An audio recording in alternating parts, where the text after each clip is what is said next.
Okay, this is from my essay, Pancakes, Religion, and Grandma. I'm going to read an opening paragraph and then skip to the end of the essay. Weekend visits with Grandma meant Catholic Church. The extent of my religious upbringing was hearing my dad's take on grace before dinner. Rub-a-dub-dub, thanks for the grub, yay God. Only someone raised in the church could have as much disdain for it as my dad did, much to the chagrin of my oh-so-Catholic grandmother, who did her best to raise a good Catholic boy. She'd dress me and my brother in the best clothes my parents packed for us, and she'd pack us off to 10 o'clock Mass. It always seemed unfair to me that my grandpa got to stay home and watch sports on TV while we had to go to church.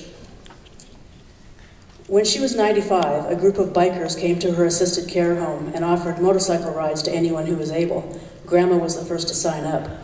Her only complaint after the ride was that it wasn't long enough.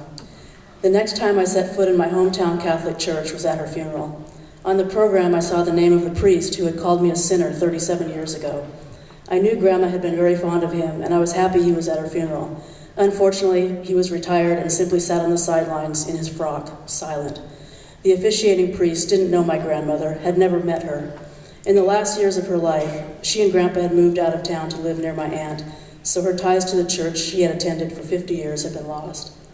I was sure it was some Catholic rule, but why wouldn't they let Father McLaughlin, who knew her, who had gone fishing with her and Grandpa, say something during the service?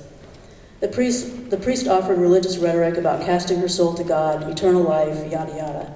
He could have inserted the name Jane Doe into the service and nothing would have changed. In a Catholic funeral, only one eulogy is permitted by family or friend, and it was my honor to be chosen. God forbid they should open up the service to let others speak about the deceased.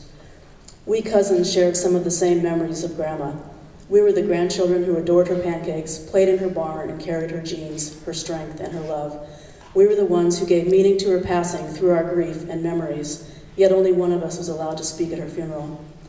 As the priest carried on with his rituals, I stifled a laugh as he kept sprinkling holy water on her casket. He sprinkled it on her casket as it sat in the church. He sprinkled it on the casket as it was placed in the hearse. My grandmother was the most frugal person I knew.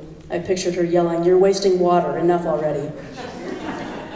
I've visited my grandmother's grave only once since her death. I felt no connection to her by looking at a headstone engraved with her name and date of death. I feel connected to her when I crochet a hat and donate it to a charity under the name Katie Caps, as she used to do. When I sell a Katie Cap on eBay, I know she'd be fascinated by the online marketplace. The only pancakes I'll eat are dollar size, fresh from the skillet, smothered in butter and maple syrup.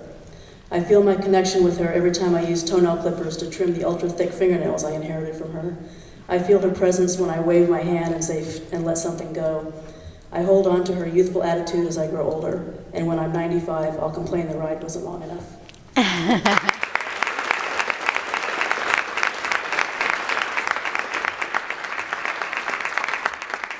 Thank you all. The writers may leave the stage now. Thank you. And I will now turn it over